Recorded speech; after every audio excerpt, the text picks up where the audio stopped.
você vai ouvir neste podcast. Da obra é que Bacurau é um filme que tem 54 personagens com fala. Isso é muita coisa. Isso, assim, é absurdamente atípico. Informar o brasileiro, estudar e deixar claro no nosso imaginativo, no nosso pensamento coletivo social que existe raça aqui dentro, que a gente precisa falar sobre isso. E que você pode ser branco ou preto, saindo daqui você vai ser latino. Ter um filme apontar o dedo na cara de um povo numa questão que para ninguém isso era uma questão.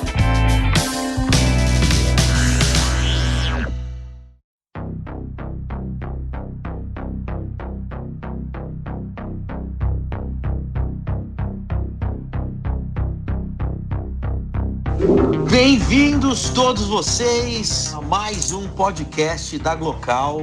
Meu nome, entre outras coisas, é Silas Chosen. Estou aqui neste meio de ano da pandemia para trazer para vocês uma conversa sobre uma cidade no meio de Pernambuco, num futuro incerto do cinema brasileiro. Oi, gente, meu nome é Carol Bertoldo. Pra quem não sabe, eu tô aqui com vocês também sempre no podcast de cultura pop, às vezes no Das Meninas. Eu queria hoje, em especial, falar do meu look do dia, que eu estou usando suéter, blusa, um casaco por cima e uma touquinha, em respeito e homenagem àquele querido clima do Nordeste. Salve, salve a todas e todos. Meu nome é Lucas Barbosa, também conhecido como LB. Na verdade, eu estou aqui ocupando, nunca invadindo, que invasão é uma coisa muito feia. Estou ocupando. Meu Deus. Chamou uma pessoa certa para esse podcast. Sei lá, gente, todos os meus anos de PUC vieram agora à tona na minha pele com essa palavra. Então, estou ocupando esse lugar dos podcasts de cultura pop da Glocal. Na verdade, eu sou do pessoal da filosofia, né? Enfim, cometeram a loucura de me chamarem aqui. Mas Lucas, às vezes a filosofia e a cultura pop, eles tomam uns drinks a mais e acabam dançando juntos. Tem uns filósofos que já esqueceram a filosofia e estão só na cultura pop ultimamente. Eles publicam um livro por mês. É impressionante como eles conseguem fazer isso. É incrível. Acontece alguma coisa, parece que eles produzem aquela coisa para poder publicar um livro. Mas, enfim, eu gostaria de deixar uma pergunta aqui para todo mundo. Pergunte. Você convidaria as pessoas para conhecer o museu da história do seu discurso? Gente, eu vou chamar a vinheta. Por favor, vinheta, venha. Está no ar. Cultura. Espiritualidade. Impacto social. Glocal Podcast. Seu Renato! Olha aí! Vocês acharam que eu tinha abandonado, né, mano, o podcast? Sim. Não apareço nunca mais. Não é que ficou aparecendo aqui, realmente abandonou, né? Você sabe que nós estamos invadindo o podcast delas para fazer uma propaganda, né? Estamos com uma parceria muito legal. Muito Box legal. 95. Você sabe o que é isso, Renato? Olha, não faço ideia. Box 95 é um clube de livros onde você assina e eles te mandam todo mês um livro, um encarte, várias coisinhas legais dentro de uma caixa. 95 em referência às 95 teses da Reforma, e sempre um livro da teologia reformada, aonde o seu leitor vai se deliciar. São livros muito legais. E aí, com a gente, você consegue uma promoção muito legal. Muito legal. Aí, ó, novos planos a partir de R$ 59,90 por mês. E tem mais, o frete tá incluso já, hein? É, isso é legal. Fica bem mais barato do que ir na livraria comprar. Até porque hoje, no meio de uma pandemia, não dá pra ir na livraria, né? Até porque estão tudo falindo, né? É, tudo já faliu. As que estavam mais ou menos agora no Corona derrubou. faliu de vez. E o que é legal também, Renato, é que uma parte desse valor vai para missões. Então, tá tudo junto aí, ó. Isso aí. Bacana. E talvez você tá chegando aí no nosso podcast via o Box 95, que a gente saiu no encarte desse mês. Isso aí. E sejam bem-vindos, aqui tem todos os temas, é sempre assim, legal ter gente nova nos ouvindo. Por isso, gente, se você tá interessado em conhecer mais sobre o Box 95, entra no site. E é box95.com.br. A gente se vê no próximo podcast.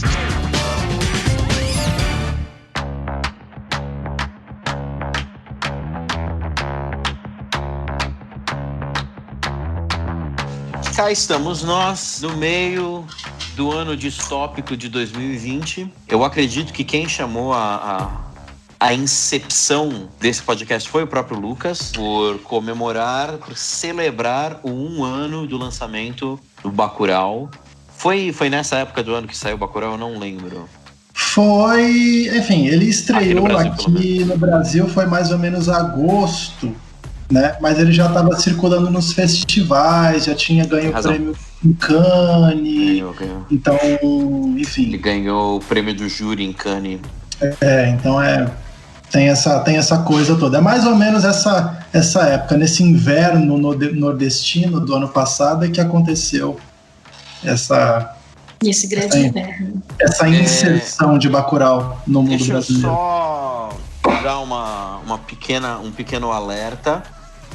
Caros amigos, ouvintes do podcast da Glocal, nós vamos falar, se você não entendeu até agora, nós vamos falar sobre Bacurau, vamos falar sobre spoilers, vamos falar sobre o que as pessoas do ramo chamam de revelações do terceiro ato. E então, se você não assistiu esta pérola do cinema futurista do Brasil, recomendo a você que vá ao agregador de conteúdo digital mais próximo, assista Bacurau, volte, porque nós queremos que você ouça sem levar spoiler na cara e queremos que você participe da discussão.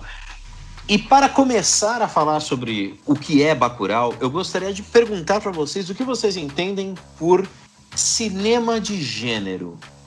Que é isso? Eu não sou a cinéfila aqui, não. Esse é o problema, o cinéfilo tá fazendo as perguntas. Mas temos que andar pra frente de qualquer forma, e é sobre os meus ombros que cai essa casa. Na minha concepção, então eu vou responder a minha pergunta e vocês podem discordar. Muito bom. Cinema de gênero é basicamente o que tecnicamente as pessoas chamam do cinema que não cai nos, entre aspas, gêneros clássicos da dramaturgia, que é comédia ou drama. Normalmente, se um filme, e estou sendo bem vago e bem generalista, se um filme ele não é nenhuma comédia, nem um drama, ele vai, classicamente falando, ele vai acabar caindo dentro de outra linguagem de cinema. Uma linguagem que tem certas regras, que tem certos vocabulários, criando assim uma própria linguagem, meio que uma brincadeira entre dois amigos. Por exemplo, cinema de ação, cinema de horror, cinema de faroeste, cinema de gangster, mas basicamente é um cinema que tenha essas regras que o público e o cineasta sabem e podem entrar num tipo de diálogo cinematográfico. E por que eu falo isso? Eu falo isso porque Bacurau é uma das instâncias raras de cinema de gênero brasileiro. Vocês lembram de algum filme brasileiro que caia nesse tipo de cinema? Digamos assim, um filme brasileiro que seja de ação, um filme brasileiro que seja de horror, um filme brasileiro de alguma dessa forma, que vocês tenham visto, que vocês tenham gostado. Ver e gostar é bem diferente, hein? É bem diferente, mas por isso que é difícil. Rapaz, que pergunta complicada. Bom, de ver, aí, Vamos começar pelo ver. Ver é muito mais fácil que gostar, e filosoficamente ajuda bem mais. Eu lembro muito do Zé do Caixão. né? Uhum. Ou seja, Zé do Caixão, ele vem Zé do muito Caixão, na Deus o tenha. mente. Porque assim, essa coisa toda do cinema de gênero, ela é bem interessante, porque nas linguagens artísticas como um todo, o que a gente sempre tem é essa difusão muito grande entre uma abertura geral, em que basicamente você pode fazer qualquer coisa, ao mesmo tempo que nunca se faz qualquer coisa. Você sempre está fazendo alguma coisa de alguma coisa, né? Então, isso é bastante presente em Bacurau, porque Bacurau mistura muita coisa, só que é muita coisa de algumas coisas que a gente conhece, a gente sabe o que está acontecendo ali, né? E talvez um exemplo que é muito legal para a gente poder pensar nessa relação, mesmo quem não acompanha tanto o cinema ou às vezes nem gosta de prestar atenção nessa coisa toda do cinema, é, por exemplo, a música, né? A música, ela tem muitos gêneros, e esses gêneros, eles são muito rígidos, ao mesmo tempo que eles são também bem maleáveis, né? Então, às vezes, você pode escutar, às vezes, um reggae no meio de uma música do Bruce Dickinson. Isso pode acontecer. Deus me livre, mas pode? The Tears of the Dragon. O quê? The Tears of the Dragon, tem um reggaezinho no meio, tem um interlúdio ali, e tem um reggaezinho, um contratempo e tal. Isso pode acontecer, né? Pode. E não é heresia, pode acontecer. Não é heresia, de maneira nenhuma. Carol, você lembra de um exemplo de cinema de gênero brasileiro que você tenha visto e gostado? Putz, cinema de gênero brasileiro é meio difícil, viu? Eu vou dar um exemplo recente. Vou dar, por exemplo, um exemplo que me veio à mente agora. Não é de cinema brasileiro, mas ele é um filme que ele fez bastante barulho alguns anos atrás. E ele fez barulho por ser um filme muito de gênero. Ele tem os pés firmemente fincados no cinema de horror, mas ele dialogava sobre uma coisa que pouca gente usa esse cinema para dialogar sobre essa coisa, que é o Corra, do Jordan Peele, que saiu uns anos atrás. Que assim como o Bacurau, ele mergulha numa piscina de assuntos que tem uma relevância social e sociopolítica muito poderosa e até, eu diria, étnica. Assim. Cara, como... eu realmente, em vários momentos assistindo o Bacurau, eu pensei em Corra. Tipo, eu assisti Corra primeiro, por exemplo, antes de assistir Bacurau. Então, em alguns momentos eu fiquei, caraca, eu já vi esse filme antes, assim, tipo, eu já vi esse assunto antes. Tem esses paralelos que são muito legais. E só para também falar de um filme de gênero brasileiro que também aborda certos assuntos muito legais nesse sentido, e é um filme muito de gênero porque é um filme de lobisomem, é o As Boas Maneiras, que eu vi na mostra de cinema faz alguns anos e eu me deslumbrei. É um filme maravilhoso, vão assistir, é um filme fantástico de lobisomem, bem de lobisomem mesmo, mas ele tem algo a mais muito interessante. É um filme completamente maluco, ele é um horror, em parte ele é uma comédia de costumes, em parte ele é um drama, em parte ele começa um musical, o personagem começa a cantar do nada, e de repente aparece um lobisomem, mas é maravilhoso o filme. Carol, você que está com o filme tremendamente fresco na memória, pode fazer o favor de dar uma sinopse de Bacurau? O filme começa quando Teresa chega na cidade, de carona no caminhão pipa. Para quem não sabe, Bacurau é uma cidadezinha no interior de Pernambuco. E ela chega para o enterro da avó dela com uma mala vermelha, que todo mundo passa com muito cuidado. Caramba, essa sinopse é muito específica. Pô, eu acho que os primeiros 5 minutos do filme já te dão todo o cenário que você precisa saber, todo o contexto que você precisa saber da cidade. É uma cidade muito de interior, longe de qualquer outra coisa, que está sem saneamento básico, então precisa de caminhões pipas o tempo todo. E Teresa chega uma mala vermelha que logo a gente vê que dentro da mala tem isopor cheio de vacina e outros remédios. Então são suprimentos para a cidade funcionar normal. O que é engraçado, porque você vê todo mundo com celular, né, vendo vídeo na internet, perguntando se ela assistiu o vídeo tal, que o fulano X da cidade ficou famoso por isso. Então, você vê alguns paradoxos, podemos dizer assim, ali no meio de um lado, a cidade tem esse equipamento tecnológico, por outro, coisas básicas faltam muito. Mas também é um filme que se passa no futuro. Então, sei lá, às vezes no futuro a internet ficou tão banalizada que é super fácil todo mundo ter acesso à internet. Teoricamente seria super fácil todo mundo ter acesso à água, né, no futuro, né? Mas isso deveria ser no presente também.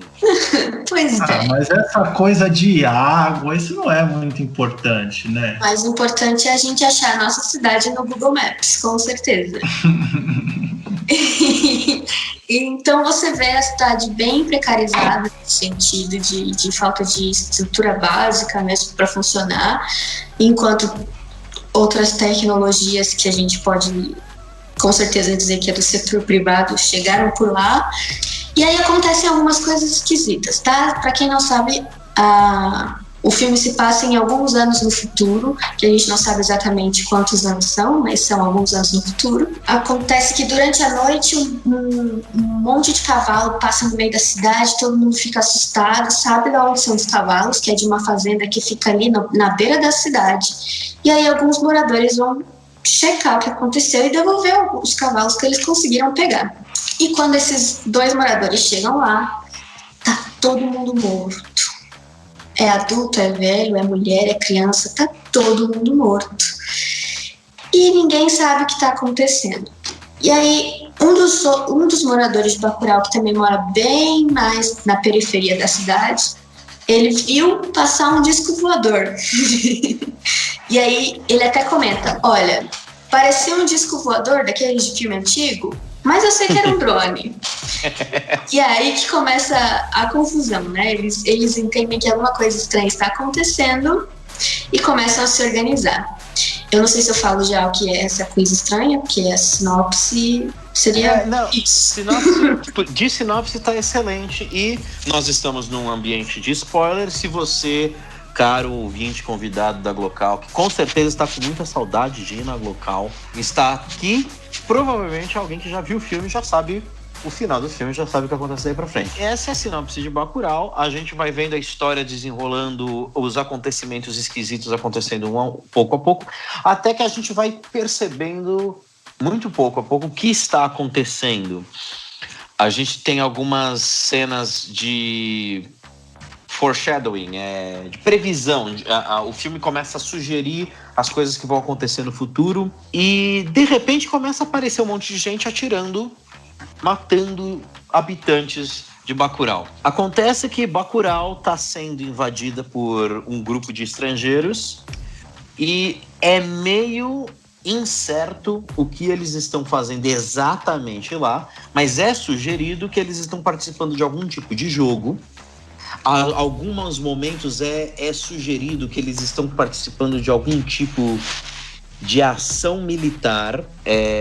Em outros momentos fica bem claro que eles não são militares, eles são só pessoas que trabalham em outras coisas. Tem uma hora que o Udo Kier, ele vira, você é atendente de marketing de um supermercado, você é um agente penitenciário.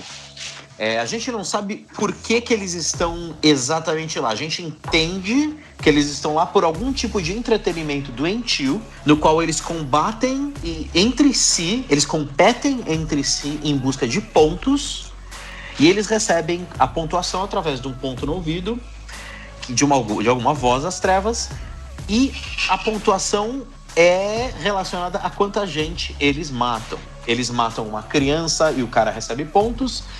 Eles matam outras pessoas e vão recebendo pontos.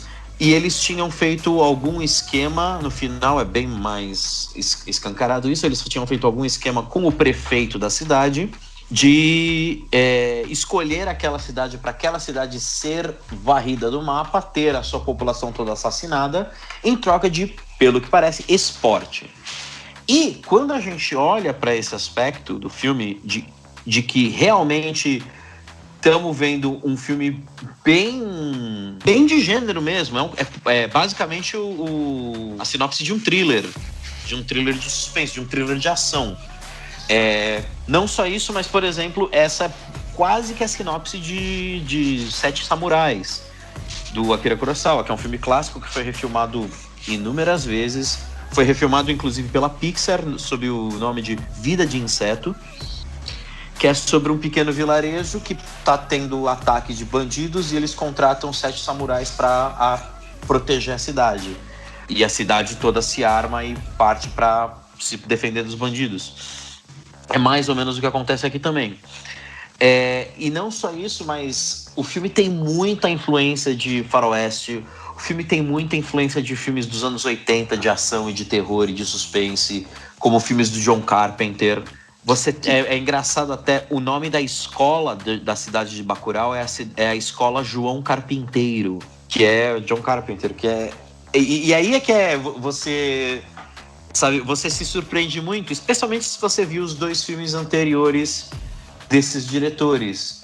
Eles estão fazendo em conjunto filmes já há algum tempo e eles trabalharam juntos, o Juliano Dornelles e o Kleber Mendonça Filho, eles trabalharam juntos pelo menos nos 2 outros filmes que eu vi deles, que é o Som ao Redor e o Aquários. Vocês viram o Som ao Redor e Aquários? Eu vi Aquários, Som ao Redor eu ainda não vi.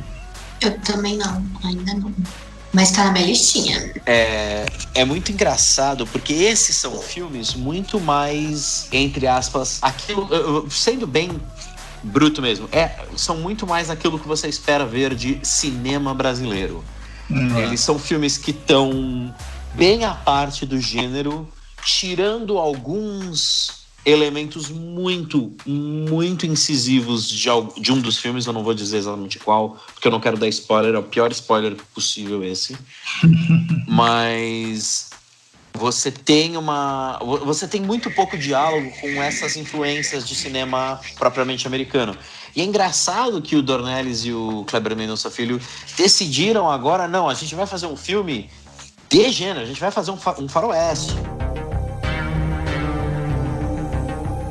Inclusive, eu tava vendo o começo do filme e eu lembrei de um tropo, não é exatamente um clichê. É um elemento da linguagem do cinema de faroeste, especialmente um elemento temático. Você tem muito estudo sobre cinema de faroeste, onde é dito que você tem uma certa fase do cinema de western americano, onde você tem uma desilusão com a figura do pistoleiro, com a figura do cara que vive da violência, e esse cara é empurrado à margem da sociedade até quando aquilo que ele faz bem, que é a violência, se torna útil novamente, então ele é chamado de volta. Também remete aí aos 7 samurais, porque você tem um cara que o negócio dele é matar, finalmente sendo trazido para o meio de uma sociedade que precisa desse serviço dele. E você tem o Lunga no Bacurau, que ele é o cara que está à margem da sociedade por diversos pontos de vista e de maneiras, e quando a utilidade dele é imprescindível, ele é convidado de volta. Inclusive ele é recebido com festa quando ele entra em Bacurau, que é meio engraçado, porque você tem meio que a ideia de que ele é um pária. Até aquele ponto do filme você acha que ele é um pária, mas todo mundo recebe ele com uma festa, com abraço, com high five, pulinho. Mas você vê em alguns elementos também durante o filme que as pessoas têm uma certa admiração pelo Lunga, por mais que ele esteja foragido. Sim, exatamente. Na verdade, talvez até seja essa a questão que talvez eu não tenha pescado. Talvez ele seja, de fato, um bandido que não está na cidade por ele estar foragido. Talvez seja esse o... Entendi.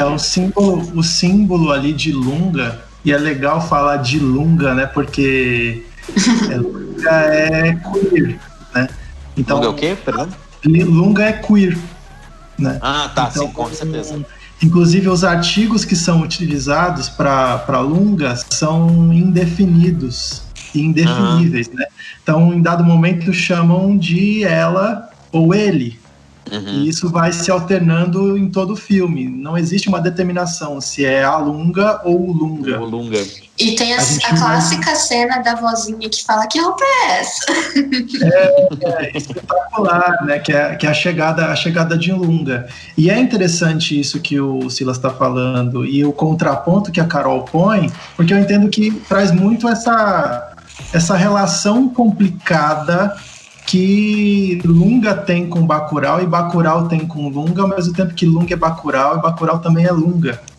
Ou seja, essa mudança de comportamento, porque se de um lado Lunga estaria sendo renegada ou renegado porque é muito aquilo que o Silas falou, ou seja, um determinado tipo de atividade social passa a não ser mais válido, isso, pelo passa a menos não ele ser mais passa aceito. ele passa a não ter mais aquele orgulho, né, que é muita coisa do samurai, ou seja, o samurai, antes dessa questão de um liberalismo, um capitalismo, né, derrubando ali a estrutura feudal do Japão, o samurai é tido como o suprassumo da honra, da ética, do exercício legítimo do poder e da força, mas isso muda amplamente. O samurai sai do exemplo mítico maior do herói para o bandido que precisa ser exterminado.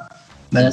Isso acontece muito, né, nessa simbologia toda do mundo samurai. Ao mesmo tempo que dá para pensar também que, de alguma certa maneira, Bacurau protegia Lunga, mantendo Lunga numa fortaleza. Uma coisa que ele me lembra bastante é o Shane, eu esqueci o nome em português, mas é um faroeste, e o Logan, e onde você tem exatamente esse exemplo do cara que o trabalho dele, o trade, o negócio dele é a violência, e ele se vê longe da sociedade, imposto a ficar longe da sociedade. Quando ele se torna útil, ele pode voltar. Só que nesses casos, esses caras, eles são estereótipos de machões. Eles são estereótipos do máximo da hombridade. Especialmente no caso do faroeste. E o personagem da Lunga, vem para quebrar isso de uma maneira muito forte, muito poderosa e até muito violenta. É quase como se fosse uma objetificação da pessoa, né? Tipo, esses caras, eles viram praticamente uma arma, onde o propósito deles é matar, e matar sem sentimento nenhum, né? Sem remorso, sem culpa, sem dó. Quando esse propósito já não serve mais, a gente guarda esse objeto e pronto. Longe dos olhos, longe do coração. O que vocês têm a dizer sobre os atores do filme?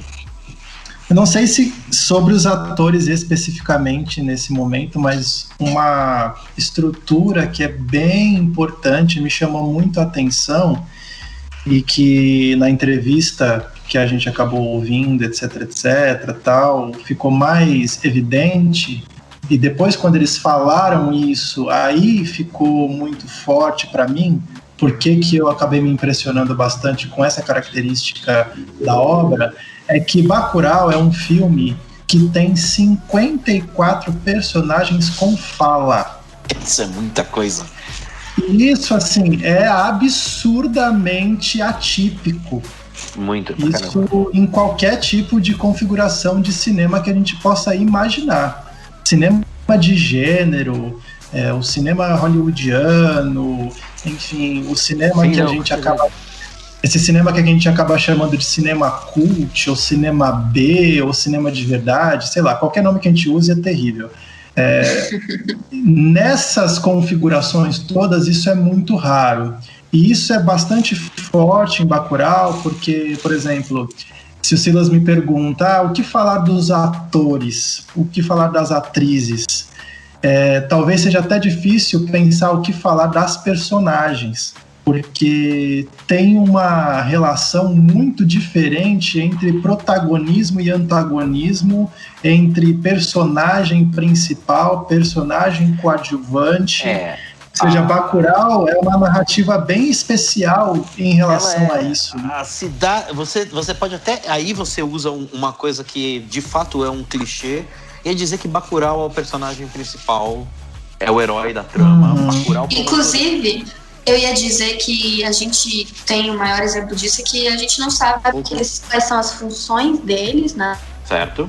Os objetivos pessoais, tipo, para onde eu quero ir, qual a vocação da pessoa, ou etc, etc. A gente sabe qual a importância deles nos papéis que eles desenvolvem dentro da cidade, mas a gente não sabe exatamente da vida deles. Mas assim, você tem um tipo de história que as pessoas costumam chamar de pedaço da vida, uma fatia da vida, um slice of life. E Bacurau, até o momento em que começa a morrer gente, é um pedaço da vida. Você tem menos uma intenção de entender o sentido da vida, o objetivo de vida deles. O objetivo de vida deles é o objetivo de vida de qualquer um. É continuar vivendo. O professor, eu esqueci o nome do personagem, mas o pai da protagonista... o pai da Plínio. o Plínio, ele quer continuar dando aulas na cidade. O Pacote, ele quer... ali você tem um pouquinho melhor definido. O Pacote começa o filme querendo abandonar a vida bandida. Ou dando a entender que ele tá tentando deixar... Não existe isso com muita clareza. Você entende que ele quer voltar a ser a Cássio, não quer voltar a ser o Pacote. Isso, né? Ele quer deixar de ser... Então você tem um pouco dessas sutilezas. Por exemplo, o que você vai dizer sobre o personagem da Sônia Braga? Inclusive, o que eu ia falar, porque a gente estava comentando sobre Lunga. Lunga é Lunga 100% do tempo. A Cássio às vezes vira Pacote, que às vezes vira Cássio. E ele tem essa dualidade ali dentro dele, por isso que ele continua ali no meio da cidade, até que precisam que ele volte a ser Pacote e ele se apresenta como Pacote, né? Ele Isso, exatamente. Agora, no meio disso, o que você vai dizer sobre o personagem da Sônia Braga? Além do necessário, ainda bem que Deus inventou a Sônia Braga e deu ela de presente pro cinema brasileiro. Ainda bem. Porque, assim, muito louco como a Sônia Braga é versátil pra caramba. Porque o papel dela no Aquarius é espetacular, é um caminhão de personagem, de atuação. E aqui ela faz um papel bem menor. Ela não carrega o filme inteiro nas costas, mas é uma personagem tão inesquecível. Ela é muito marcante, de fato. Com gesto, com voz, com postura, com a coisa que ela faz, com as coisas que ela fala e com o que ela representa para a cidade de Bacurau. Ela é a parteira de todo mundo naquela cidade. Ao mesmo tempo que ela é a parteira, aquela que traz as pessoas ao mundo, é ela, provavelmente, quem determina a morte das pessoas também. Ela quem vai falar assim, ó, se morreu, morreu disso, enterra. Sendo ali a única médica, a única pessoa, apesar de que você... Qual é o nome da moça do começo do filme? A Teresa. A Teresa é a outra moça que tem um jaleco, que o cara faz o comentário, você não tá com calor nesse jaleco? Inclusive que explica o porquê que Sônia Braga, né, a personagem dela, Dona Dominga, não morre logo de cara, né? Ela coloca o jaleco e logo entendem que ela é uma médica, né? Tipo, inclusive ela nem tem medo, né? Isso é mais impressionante. Ela tá ali comendo o que ela fez, né? Um guisado. Essa cena é simplesmente espetacular. Cara, essa cena foi assim... semiótica. Essa cena aí boa. É absurdamente afrontosa, digamos assim, né? Primeiro que a gente tem a barreira da linguagem, né? Ela não fala inglês e ele não fala português de jeito nenhum brasileiro, como ele mesmo conhece, né? E ela tá ali meio que vivendo a vida dela. E tipo, ok, eu estou aqui vivendo a minha vida, você não vai atrapalhar que isso aconteça. E aí quando ele começa a ficar agressivo, ela bota o jaleco e o jaleco tá com sangue e ele se assusta. E aí ele entende o que aconteceu. Exatamente. E ela sabe que ele vai entender. No momento que ela colocar o jaleco, que ele vai sacar o que tá acontecendo. E tem uma coisa bem especial nessa discussão de vocês, e que o Silas falou, né, sobre a Dona Domingas. Ela traz a vida e ela também intermedia a morte, né, porque ela trabalha com medicina, ou seja, ela é o corpo médico da cidade ali, né, de ofício, né, porque a Teresa tá chegando, né, a Teresa passou um tempo fora, a gente não sabe exatamente por quanto tempo, etc, mas ela tá voltando. está acontecendo uma espécie de regresso ali em Bacurau, né? Ou seja, é um momento em que muitas pessoas estão voltando, né, para Bacurau. E tem uma situação que é bem emblemática, que é como Bacurau lida com essa relação entre nascimento e morte, entendendo esses processos como constituintes daquela existência que é essa existência própria de Bacurau. Ou seja, o filme ele começa com morte e ele termina com morte, mas numa determinada perspectiva, essa morte do início é uma morte amplamente aceita pela comunidade, respeitada pela comunidade e até celebrada pela comunidade. Festejada, é uma celebração aquilo. Sim. Agora, existe um outro tipo de valor para a morte que aí essa comunidade não respeita, essa comunidade não aceita, essa comunidade combate. E, enfim, acredito que em algum momento a gente vai falar sobre o Museu de Bacurau. O Museu de Bacurau tem muito a dizer sobre esses dois valores de morte, né? Eu queria só comentar um pouco antes sobre a personagem da Dona Domingas, que a gente vê ela dando vexame, né, no primeiro velório, ela tá bêbada. Ela estava visivelmente emocionada. Essa palavra é boa. Eticamente emocionada ela estava. E aí depois você vê duas breves cenas do porquê ela bebe, né? Você vê que ela bebe o tempo todo durante o filme, mas você vê pequenas cenas do porquê ela bebe. Você percebe primeiro com a ida da prostituta sendo levada à força, né? E a preocupação no olho dela, tipo, eu que trouxe essa menina, eu que fiz o parto dessa menina, e eu estou cuidando dela, exato. E aí depois ela tem meio que uma visão, né, um flashback, assim, de uma pessoa ensanguentada numa maca, e você entende por que ela bebe ali. Que ela parece fria e durona, que ela é aquela... Por isso que eu falo até que ela tem uma áurea bem maternal nesse filme, porque ela é durona, ela tá ali colocando as regras pra todo mundo o tempo todo, mas ela acaba, tipo... afogando extravasando essa emoção toda que ela sente de cuidado, de preocupação pela cidade na bebida. E aí a cidade acaba conhecendo ela como a bêbada. Mas você vê até que as pessoas respeitam isso, né? Tipo, não rola uma preocupação em geral com o jeito que ela bebe. É mais, tipo, existe um respeito muito grande pela personagem dela. Vamos entrar então no Museu da História de Bacurau. Entrar no museu é espetacular, né? Olha que legal essa figura. Vocês vão no museu? Aqui tem um museu muito legal. Aqui tem um museu muito bom. Vocês vão entrar aqui no museu? Eu queria falar sobre os temas, os significados, as mensagens, aquela parte mais carnuda do filme, porque Bacurau é um filme que termina e você fica pensando. Não é todo filme, não é nem todo filme brasileiro.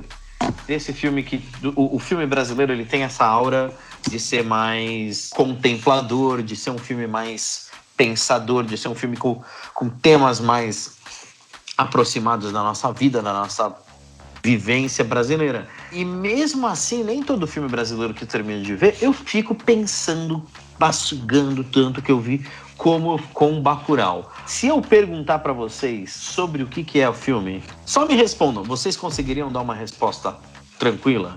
Jamais. O que é o filme Bacurau? Não. Jamais. E eu entendo que essa seja uma riqueza profundíssima na narrativa de Bacurau. Enfim, a gente vive no tempo, né, dos Black Mirrors, né, dos espelhos, os espelhos meio escuros, etc, etc.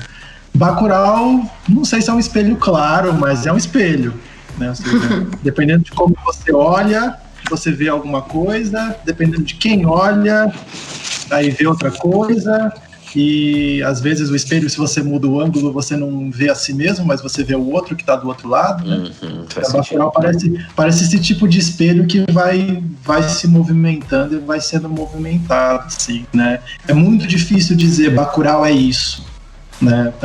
O Silas estava falando sobre a questão de que é um clichê dizer que Bacurau é o protagonista, e é verdade, ou seja, é um clichê muito, muito presente, mas tem uma coisa óbvia, e o óbvio talvez seja bem diferente do clichê, é de que se Bacurau é um protagonista, ele não é um protagonista só, porque ele é múltiplo dentro dele mesmo.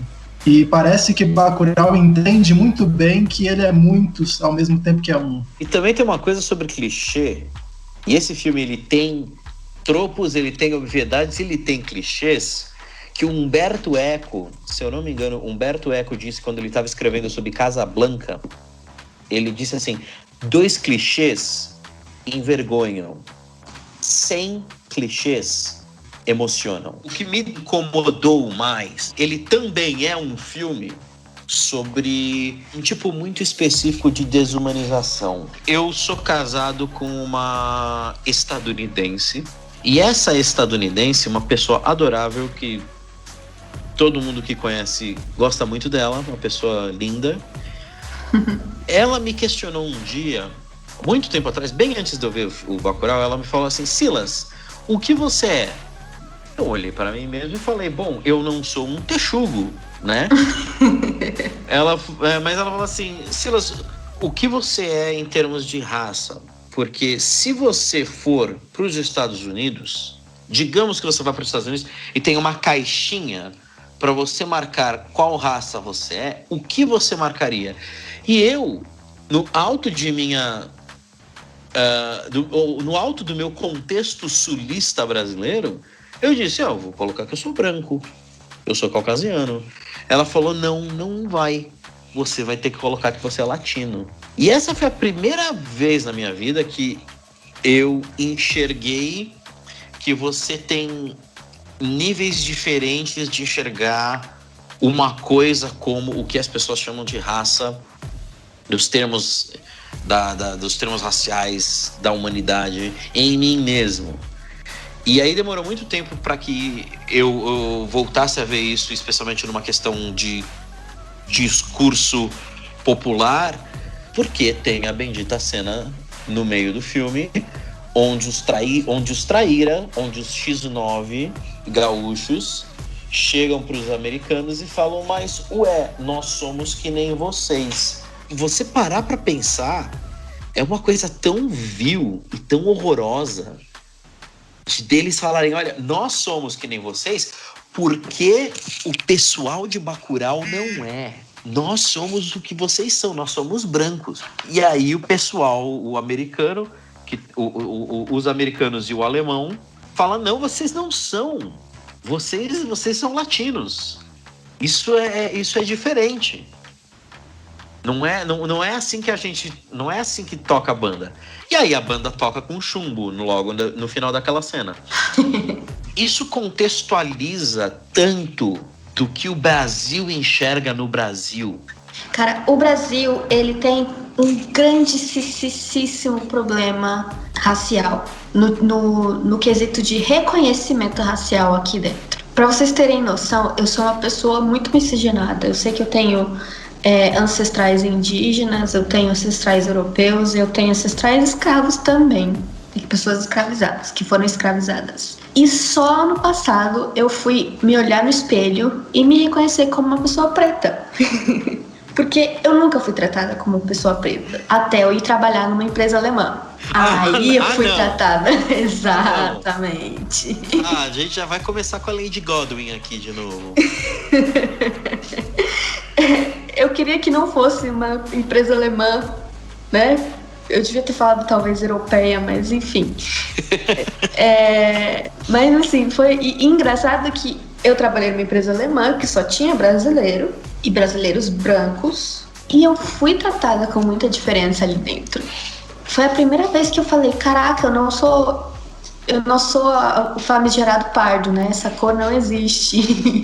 E aí que eu comecei a estudar um pouco mais sobre a questão, e eu vi que o Brasil realmente não fala de raça aqui. A gente não fala de raça aqui, a gente não dá nome para nossa raça. E a gente se exclui do resto da América Latina. E aí rola essa esquizofrenia muito louca de da galera sair achando que é branco e descobrir lá fora que não é, e etc. E isso é muito engraçado, porque basicamente todo dia no Twitter tem algum print de alguém que mandou, algum extrema-direita daqui, que mandou mensagem pra algum gringo, que o gringo falou assim: o que você tá falando, cara? Você nem é branco. E aí ele: como assim? Eu sou branco? Sim. Então, assim, todos os dias rolam esses diálogos na internet. A conversinha dos Tupini Vikings. Exato. E aí, até que ponto a gente pode, de fato, informar o brasileiro, tipo, estudar e deixar claro no nosso imaginativo, no nosso pensamento coletivo, social, que existe raça aqui dentro, que a gente precisa falar sobre isso. E que você pode ser branco ou preto, saindo daqui você vai ser latino. E não só isso, mas a monstruosidade que é você... O jeito que o filme estabelece o sistema de valores, especialmente desses personagens, que são o segundo grupo, o grupo dos invasores. O sistema de valores dele, como eles estão lá aparentemente por esporte, eles têm dois times muito bem divididos. Temos o nós, temos o eles, e o eles vão morrer. E vocês que são latinos, vocês que são brasileiros, vocês são do time deles. Nós estamos aqui para matar vocês também. O Gus, o Gustavo, ele quase participou desse podcast. Ele tinha feito um questionamento no chat hoje à tarde. Ele tinha perguntado assim: seria muito diferente o filme se os assassinos fossem brasileiros sulistas ao invés de americanos? Seria. E não, com certeza seria, mas o questionamento que ele estava fazendo era mais ou menos, eu não lembro exatamente a discussão que ele teve, que a gente conversa que a gente teve, mas é mais nessa direção de tipo... A gente se separa por aqui, né? É que pra mim a brincadeira, pra mim a brincadeira do filme é outra, porque apesar do filme abordar um pouco disso, o filme... ele coloca lá dois brasileiros que também fazem uma certa divisão, só que aí eles encontram alguém que tem uma divisão mais grosseira e mais fatalista e mais profunda, que essa é a diferença entre a vida e a morte para esses personagens, especialmente. E assim, eu não estou acostumado a ter um filme apontar o dedo na cara de um povo numa questão que para ninguém isso era uma questão.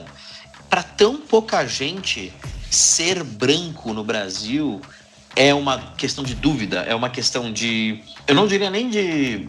como é no caso do filme, de uma posição mundial, uma posição social a nível global. O cara acha que vai sair do Brasil e vai ser branco lá fora. Não vai. E essa percepção, como a Carol falou, é uma coisa... que falta para o brasileiro e falta enxergar o valor no que existe no brasileiro. E o filme, outra coisa sobre qual o filme também é sobre isso. Inclusive a cena que essa dupla nega entrar no museu, eu achei bem emblemática. Depois eu aqui pensando aqui, eu não sei te dizer se foi tipo, eu não quero saber a sua história ou se foi uma falta de reconhecimento como a história do próprio povo deles, sabe? Inclusive, se eles tivessem entrado no museu, o rumo do filme seria outro, né? O rumo da história seria completamente diferente. Então, eu achei bem emblemática essa parte deles recusarem, os brasileiros se recusarem a entrar no museu de uma cidade brasileira que eles sabiam que eles estavam condenando à morte. Realmente essa questão da memória é muito forte e a construção da memória, ela custa muito e parece que a memória está sempre posta em uma posição de muita fragilidade, ao mesmo tempo que ela também é construída com muita força. É bem forte essa discussão de vocês sobre a branquitude do povo brasileiro ou a não branquitude do povo brasileiro ser latino ou não ser latino, do povo brasileiro ser negro ou não ser negro, porque existe uma certa estrutura formal, e ela é muito anterior a essa coisa do conteúdo, que é essa estrutura meio gramatical que o Silas trouxe, né? Existe um nós e existe um eles. Entre nós, há um grupo de normas, de regras e de valores que é comum, e entre nós assumimos responsabilidades. Mas há um eles, em relação aos quais nós temos uma outra postura, porque esse eles não participa dos mesmos valores, das mesmas regras, das mesmas normas, e sobre esse eles nós devemos nos impor. E isso está bem presente. Quase como se você tivesse dois contratos. Bem o contrato social clássico lá do Rousseau, se eu não me engano. Sim. Você aceita uma lista de regras que você e de responsabilidades e de deveres e de direitos que você tem perante uma sociedade. Exato. Acontece que você está vivendo ali sob dois contratos diferentes. Você tem dois tipos de comportamento. Você tem duas máscaras. Você tem o personagem dos sulistas, dos gaúchos. É muito interessante você ver a tragédia que é a percepção de vida que eles têm, a percepção sobre eles mesmos que eles têm, nesse sentido de que, olha, eu estou num contexto onde eu sou brasileiro, mas eu sou um tipo de brasileiro melhor que outros brasileiros, melhor ou outro tipo de adjetivo. Eu sou um brasileiro diferenciado. Sim. Há uma barreira entre eu e essa barreira deve ficar mais ou menos a norte do Espírito Santo. Tem um filme muito importante, muito forte, que é um filme de 2016, que é chamado Era o Hotel Cambridge. E esse filme é da Eliane Café. Tem uma cena muito especial, ou seja, basicamente o que acontece no filme é que é um hotel que é ocupado, e esse hotel passa a se tornar moradia para famílias diversas e muitas famílias de refugiados.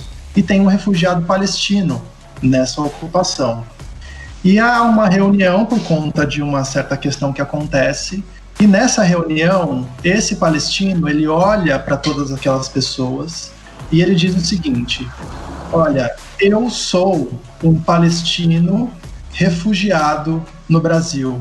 Vocês são brasileiros refugiados no Brasil.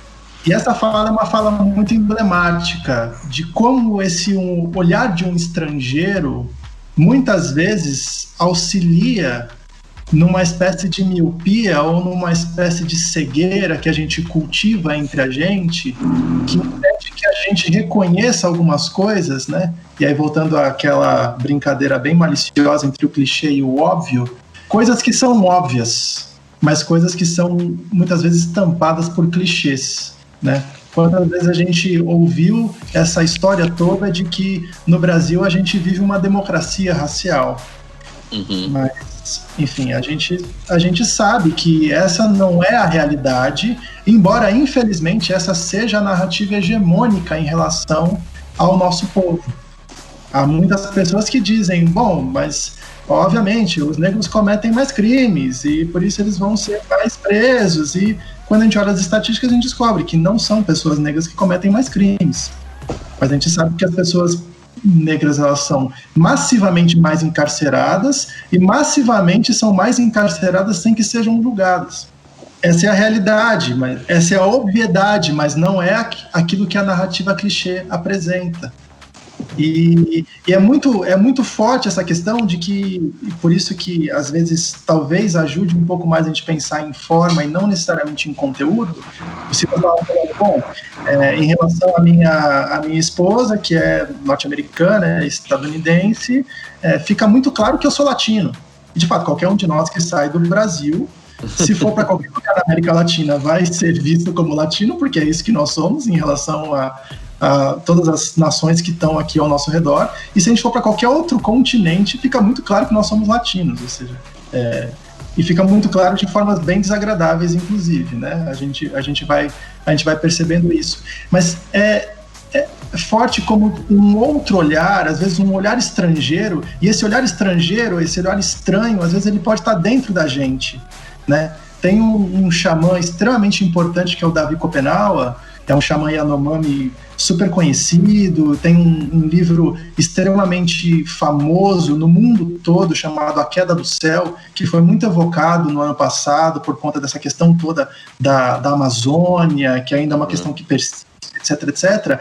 E é importante pensar que, para Davi Copenaua, brancos somos todos nós que fomos colonizados. Então, da mesma maneira que, de fato, não somos brancos, somos latinos. Ao mesmo tempo, somos brancos, fomos colonizados. Ou seja, Bacurau traz essa dureza de que nós podemos dizer que somos algo, e esse algo significar algo, e podemos dizer que somos aquele mesmo algo, esse algo poder significar outra coisa. Engraçado, LP, que dentro do filme, pelo menos os moradores de Bacurau, eles não enxergam os outros brasileiros como brancos, né? Eles começam... Tanto que tem o cantor, né? Que ele começa a tocar e ele começa a brincar, né? E ele começa a falar, vocês do sul... E ele fala até São Paulo, né? Ele generaliza, tipo, pra São Paulo. E a mulher fica até, né, ofendida, tipo, mas eu não sou de São Paulo, sou do Rio de Janeiro. E ele fala assim, tudo a mesma coisa. Vocês acham que vocês são importantes demais, mas não percebem que lá vocês só estão no paiol. E é muito engraçada essa fala, né? Porque você consegue perceber que a gente faz uma hierarquia, né?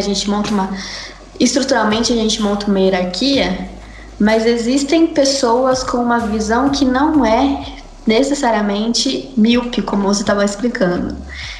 Existem pessoas, pelo menos na base ali daquela hierarquia estrutural que a gente monta, que a gente perpetua, inclusive, que estão enxergando com muita clareza, mas a gente prefere não escutar. E eu queria falar também que quando a gente percebe essa separação entre o nós e o eles, principalmente da parte dos estrangeiros, né, porque eles não são de um país só, eles são de vários lugares, você vê a diferença que eles tratam o mesmo comportamento.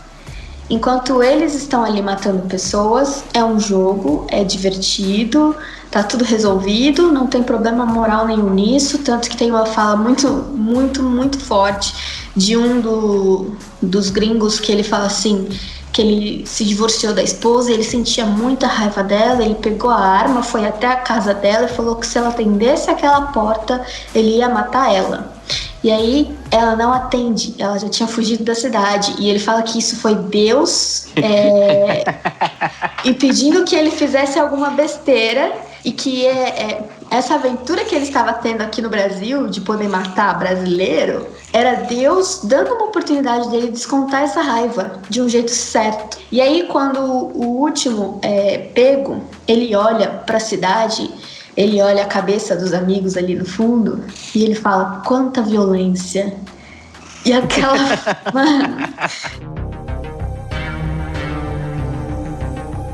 As cabeças enfileiradas pro imaginário brasileiro é uma imagem importantíssima.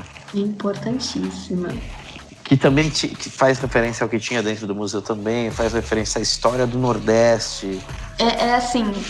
Eu acho que se a gente for esmiuçar cena por cena desse filme, a gente vai achar muitas discussões assim, super ricas e válidas para falar. E eu queria até comentar como o filme termina. Termina com a cidade inteira olhando para baixo e a gente sabe que quem tá embaixo é o tal do gringo que começou olhando a cidade de cima pelo drone, né? E eu achei super simbólico, acho que eu não preciso explicar, assim. Toda vez que eu lembro de um versículo quando eu vejo esse tipo de temática, me afeta muito, assim, sendo bem sincero, me afeta muito quando eu vejo qualquer tipo de desumanização sistemática a esse ponto. A gente acabou de passar essas semanas. Não sei se você está aí no futuro ouvindo. Espero que você esteja no futuro onde não exista mais Covid-19, se Deus quiser. Mas a gente acabou de passar por um monte de efeitos por causa de uma desumanização sistemática que ocorre nos Estados Unidos com o povo negro, que é as infinitas manifestações por causa da morte do George Floyd e de outras pessoas negras pelas mãos da polícia americana. Esse filme, ele transforma num jogo o negócio da desumanização. Ele transforma numa moeda de troca o negócio da desumanização. E eu não consigo deixar de lembrar de Gálatas, e eu não tô sabendo isso de memória, porque eu não sei endereço bíblico, eu tô olhando aqui, eu fui no Google, confessei, que é Gálatas 3:28, onde fala que não há judeu nem grego, não há escravo nem livre, não há homem nem mulher, porque todos vós sois um em Cristo Jesus. A força da intenção do autor de Gálatas, que é Paulo, a intenção dessa força de que vocês foram feitos para ser uma coisa e vocês passam 6 dias por semana tentando inventar divisão, tentando inventar maneiras de você, não, mas é a cor, não, mas você fala outra língua, não, mas é isso e aquilo. E agora, como nós temos essa divisão, eu vou capitalizar em cima dessa divisão. Eu vou fazer um colonialismo aqui do lado, eu vou fazer um jogo de esporte de sangue aqui do outro lado, eu vou causar um genocídio on the side aqui desse lado. E eu acho sensacional o quanto Bacurau ergue esses assuntos e fala, e ele aponta na cara de todo mundo. Ele aponta na cara do colonizador externo. Não sei se você, que Carol, Lucas vão lembrar, mas Bacurau me lembrou muito, muito, muito de Asterix, porque é um vilarejo resistindo a uma invasão desproporcional, e eles resistem e eles vencem. E o que eles estão defendendo, na verdade eles nem sabem que eles estão defendendo, mas eles estão defendendo esse aspecto da pluralidade da humanidade. Eles estão defendendo esse aspecto da vida, não é nem uma vida tradicional, mas assim, Bacurau é uma cidade tão pitoresca, que tem os seus próprios rituais, que tem as suas próprias místicas, que tem a sua própria espiritualidade, que tem a sua própria liturgia. Ele tem até uma liturgia psicotrópica. Sim. Ela é tão cheia dessas particularidades, de que quando vem uma força, uma bota tremenda, pisando, Bacurau reage com facão e com tiro para defender isso que eles são, para defender essa humanidade, para defender que eles são o que são. Eu acho que foi no seu texto, eu li o seu texto, Lucas, inclusive, no Medium. Você faz um questionamento: Bacurau é Brasil? Brasil é Bacurau? Você, como sempre, não responde porcaria nenhuma e faz 15 mil perguntas. Bacurau é Brasil? Brasil é Bacurau? Eu não... E naturalmente, a gente está muito acostumado a olhar esse tipo de narrativa como se fosse um microcosmos, como se houvesse ali criado um microcosmos. E especialmente olhando com a comparação que eu fiz com o Asterix, que o Asterix intencionalmente é um microcosmo da França, tentando resistir a invasões culturais exteriores, eu olho Bacurau e eu vejo um ponto de defesa para o que está por vir.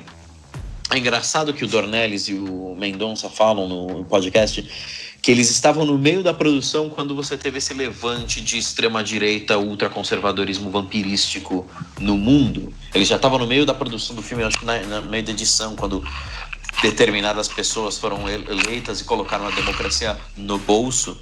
E eles completaram o filme com essa questão de que a gente precisa fazer um levante e dizer: daqui certas coisas não podem passar. E uma dessas coisas é o que grande base desse levante diz, que é a desumanização do time deles, do outro, de quem não faz parte do nosso time. Essa questão é uma questão muito dura, muito grave. De fato, existe uma relação bem forte com uma série de movimentos da cristandade na história. E é muito curioso, né? Por exemplo, você está falando de Gálatas, né? Que é chamada de a Carta da Liberdade, né? Ou seja, e essa liberdade, né? Que liberdade que é essa? E essa multiplicidade, que multiplicidade que é essa? Ou essa unidade, que unidade que é essa? Né? Ou seja, de fato a gente tem nos últimos anos no mundo, e não é possível dizer que seja uma particularidade do Brasil, nem uma particularidade da América Latina, nem da América do Norte, nem da Europa, mas a gente tem uma movimentação nos últimos anos no mundo que é de uma concretização maior de alguns valores abstratos, que são necessariamente abstratos, e por serem abstratos são tão terríveis. Ou seja, defende-se uma ideia de que existe algum tipo de concepção que é uma concepção geral de o homem, de humano. Exatamente. Tipo, existe uma definição. E que definição é essa? Exato. E tem um momento ali no ensaio. Ou pelo menos de que cor é essa definição? Exatamente. Na verdade, é que cor, de onde, em que tempo, que língua fala, que cultura, que arte, que comida, que vestuário, que elementos. Ou seja, quando a gente vai seguindo na pergunta, fica mais complicado, porque, de fato, parece que é impossível caracterizar isso. Tem uma passagem bem forte no ensaio sobre a cegueira do Saramago. O ensaio sobre a cegueira do Saramago é um livro que me lembra muito Bacurau, porque depois do ensaio sobre a cegueira tem um ensaio sobre a lucidez. E no ensaio sobre a lucidez tem a história de um povo que decide dizer não para a política como a política se dava. E uma das coisas que Bacurau faz é dizer não para a política da forma como a política se dá. E diz não de uma forma muito violenta. Talvez, para mim, a maior violência que Bacurau propõe é aquela violência em relação a uma certa configuração de exercício da política. Ou seja, Bacurau faz uma política muito violenta, e eu, sinceramente, não sei se aqui no Brasil a gente um dia conseguiu passar perto disso. Talvez isso seja doído para a gente que é progressista, ou para que tem alguma orientação progressista, ou para que nós que somos de alguma forma cristãos. Ou seja, será que a gente tem algum tipo de condição de vislumbrar ou de sonhar com alguma atitude daquela? Mas Saramago diz o seguinte, lá no ensaio sobre a cegueira: dentro de nós há uma coisa que não tem nome. Essa coisa é o que somos. É curioso, né? Porque o Silas falou sobre Gálatas, né? Falou sobre Paulo. A gente sabe que Cristo tem muitos nomes, só que talvez o nome que mais possa exemplificar e mostrar aquilo que Cristo acaba sendo é aquela fórmula bem esquisita, mas maravilhosa do eu sou o que sou. Esse tipo de configuração, né? Talvez tenha muito a dizer, né? Ou seja, eu sou o que sou, porque eu sou um exercício, eu sou um verbo, eu sou um fazer, eu sou um ser, e que vai se construindo no tempo e no espaço, né? Ou seja, tem gente que acha que o cristianismo é uma coisa que está para além, em outro mundo, né? Mas, bom, está escrito no Evangelho que o cara se tornou carne.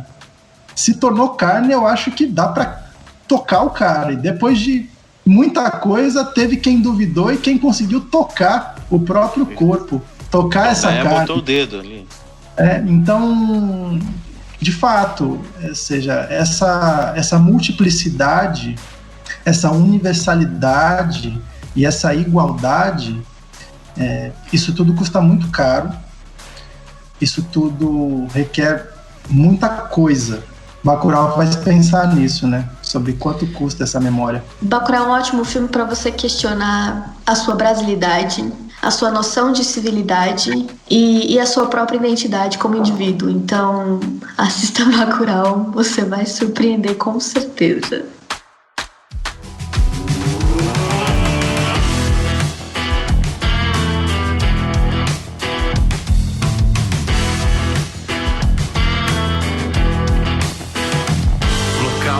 Podcast.